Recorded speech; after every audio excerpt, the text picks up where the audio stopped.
안녕하세요. 전북대학교 학우 여러분. 오늘 하루 어떻게 보내고 계신가요? 매주 목요일 박물관은 살아있다에서는 학우 여러분들과 함께 세계 유명 박물관들로 떠나 작품 속으로 빠져보는 시간을 가지려 합니다.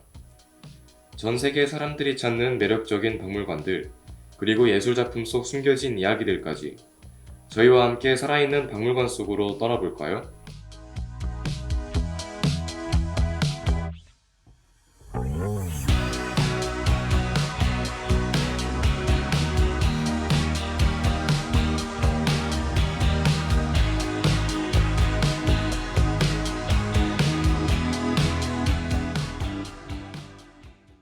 지난주에는 자랑스러운 대한민국의 역사를 보여주는 곳, 국립중앙박물관으로 떠나봤는데요.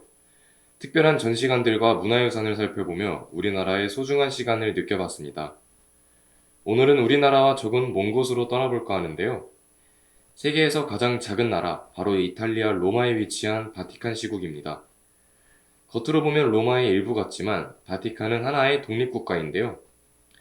비록 경복궁 크기의 1.2배밖에 되지 않지만 곳곳에 명소들이 가득해 여행자들에게 매력적인 도시라고 합니다.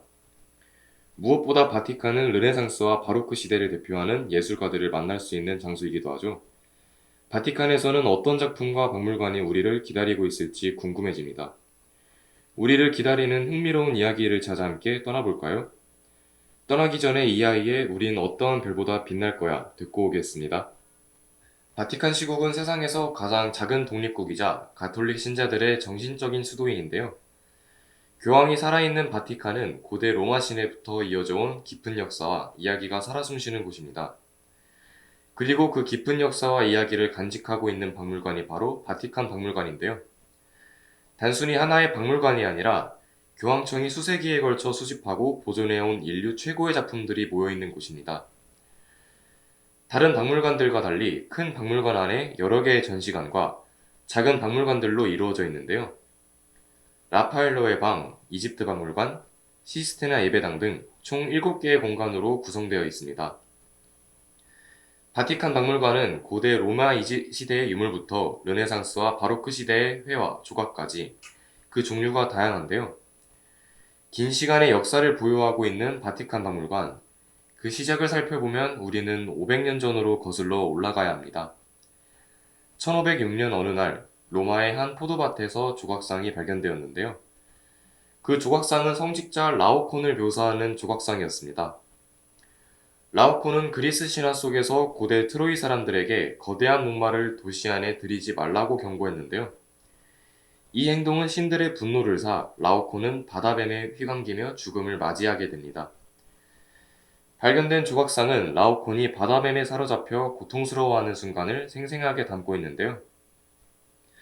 당시 교황은 이에 흥미를 느껴 조각상을 조사하고자 건축가와 예술가를 파견했다고 합니다. 교황은 포도밭 주인에게서 그 조각상을 구매했는데요. 조각상이 발견된 지 한 달 후 교황은 경이로운 조각상을 진열하여 바티칸 대중들이 볼 수 있도록 했습니다. 라오콘 조각상의 발견과 전시는 바티칸 박물관의 시작점이 되었는데요.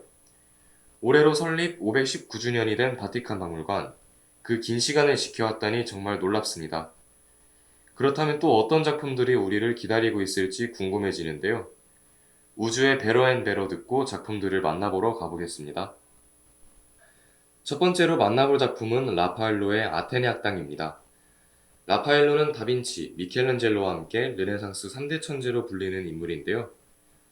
이 셋 중 인지도는 제일 낮지만 서양 미술사에서 그가 차지하는 위치는 결코 가볍지 않습니다. 르네상스 시대에서 화가들의 창의력이란 현실을 얼마나 그대로 그리느냐에 따라 달려있는데요. 그러나 당시 평평한 2차원 종이 위에 3차원 공간을 완벽히 재현하는 것은 쉬운 일이 아니었습니다. 이를 고민했던 화가들은 과학 지식을 이용해 한 규칙을 발견했는데요. 바로 명암기법입니다. 명암을 일원화시킨 사람이 다빈치였다면 완성시킨 사람은 라파엘로였는데요. 그 결과를 잘 보여주는 작품이 바로 아테네 학당입니다. 이 작품은 여러 개의 아치형 문이 매우 사실적으로 묘사되고 있습니다. 무려 54명의 인물을 두 줄로 배열해 장대한 구성을 보여주는데요. 먼저 오른쪽 아래에는 기하학의 토대를 세운 수학자 유클리드가 학생들에 둘러싸여 캠퍼스로 도형을 그리고 있는 모습을 볼 수 있습니다. 심지어 한 학생은 무릎까지 꿇은 채 학문에 대한 열정을 보여주고 있는데요. 왼쪽으로 시선을 옮기면 노트에 무언가를 적고 있는 피타고라스가 나옵니다. 우리가 잘 알고 있는 피타고라스 정리를 적고 있던 것일까요? 작품의 중앙에는 두 인물이 서 있습니다. 바로 손가락으로 하늘을 가리키고 있는 플라톤과 손을 펴서 땅을 가리키고 있는 아리스토텔레스인데요. 두 사람의 상반되는 모습은 학문적 차이를 보여주어 작품을 감상하는 사람들에게 많은 생각을 하게 합니다.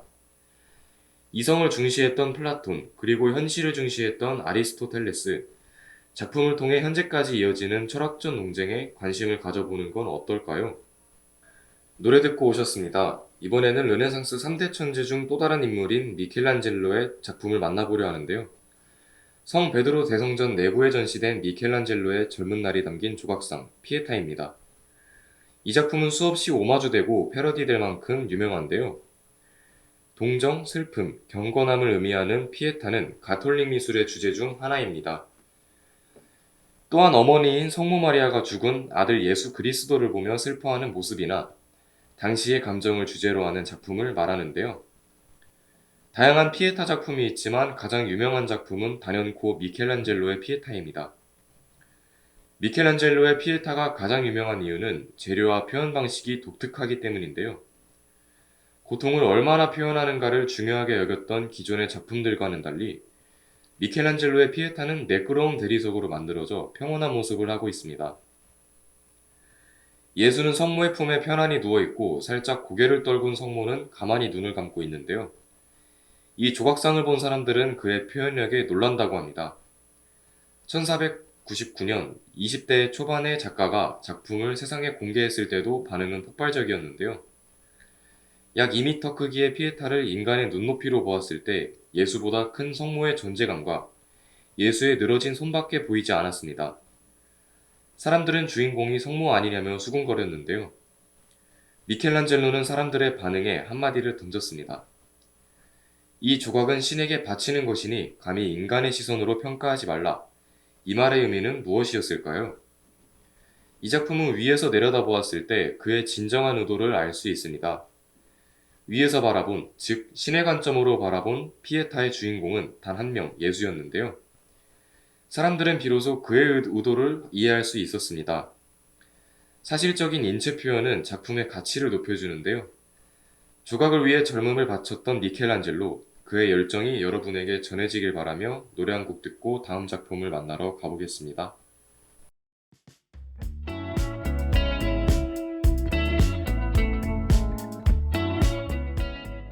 지금은 1시 32분. 여러분은 박물관이 재밌어지는 박물관은 살아있다와 함께하고 계십니다. 예술작품 속 과거 사람들의 숨겨진 이야기와 시간을 찾으러 저희와 함께 바티칸 박물관 속으로 떠나보는 건 어떠신가요?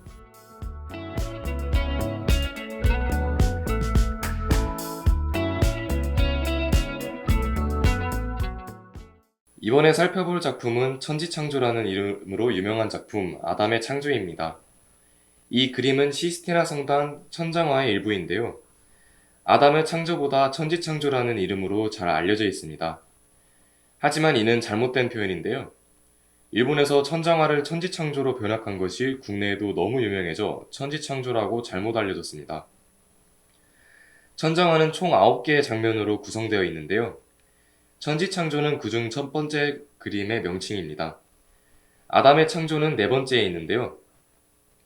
이 그림은 작가인 미켈란젤로가 원해서 그린 게 아니었습니다. 피에타로 명성을 얻으며 스스로 조각가라고 생각했던 그에게 교황은 그림을 부탁했는데요. 조각가로서 모욕을 느끼고 라이벌들의 음모가 아닐까 의심까지 했지만 그는 그림을 완성시켰습니다. 가로 41m, 세로 13m의 천장을 채우는 것은 너무나 고된 작업이죠. 시간이 지나며 시력이 저하되어 나중에 그린 것일수록 점점 등장인물 수가 적어지게 됐습니다. 아담의 창조는 맞닿을 듯 닿지 않고 있는 두 검지가 감상 포인트인데요. 신이 흙을 빚어 아담을 만든 뒤 숨을 불어넣는다는 이야기를 묘사하고 있습니다. 몽롱한 표정과 나른한 포즈로 축 늘어진 왼쪽의 남성이 바로 성경에서 최초의 인간으로 묘사되는 아담인데요. 생명을 받지 못한 상태였기 때문에 근육질의 몸이지만 어떤 생기나 에너지를 느낄 수 없습니다. 반면 오른쪽의 신은 보다 역동적으로 움직이고 있는데요. 상반된 두 에너지가 극명한 대비를 이루면서 작품 전체에 긴장감을 불어넣고 있습니다. 1990년 미국의 한 내과 의사는 흥미로운 주장을 불어넣었는데요. 미켈란젤로에게 신은 생명의 원천이었을 뿐만 아니라 지성의 원천이었다며 근거로 아담의 창조를 제시했습니다. 아담의 창조에서 신을 둘러싸고 있는 붉은 망토는 뇌의 단면도를 연상시키게 하는데요.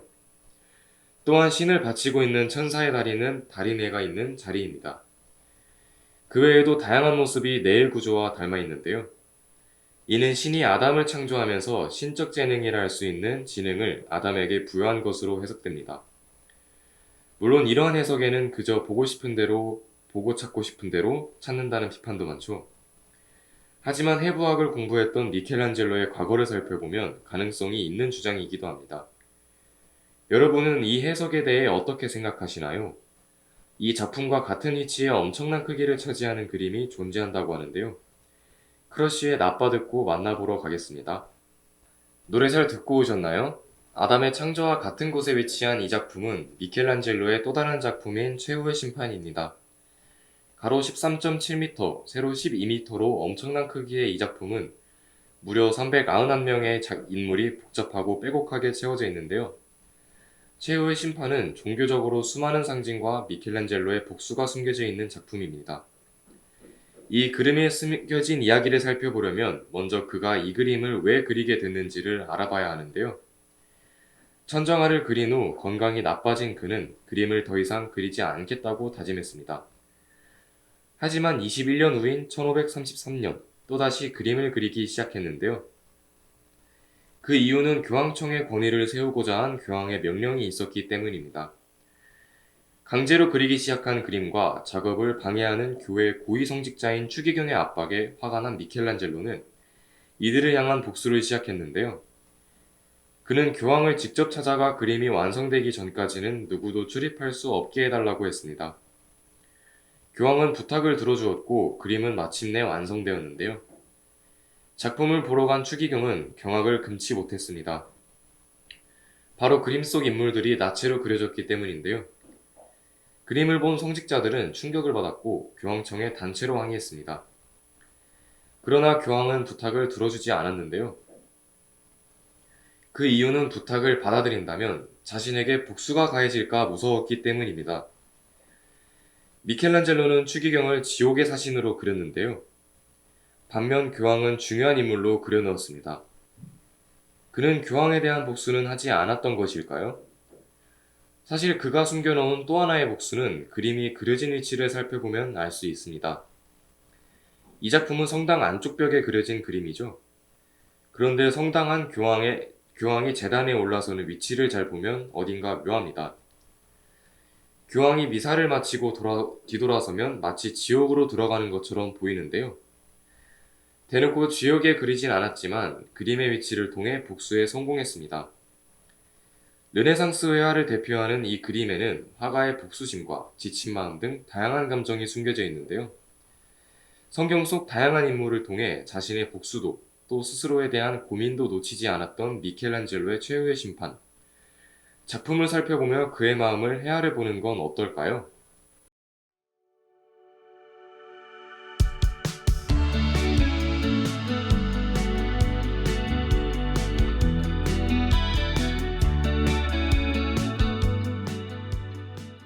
오늘은 아테네 학당부터 최후의 심판까지 르네상스 시대의 유명 작품을 만나볼 수 있었던 바티칸 박물관으로 떠나봤습니다. 다들 어떠셨나요? 현재를 살아가기 급급한 현대사회에서 과거 작품들을 만나보고 되돌아보며 전북대학교 학우 여러분들의 일상에 쉼표가 남겨지길 바라겠습니다. 지금까지 제작과 연출의 김예원, 기술의 정유경, 모니터 민유나, 그리고 저는 진행의 임채민이었습니다. 다음 주 이 시간에 박물관은 살아있다는 여러분들과 떠날 색다른 박물관과 함께 찾아올게요.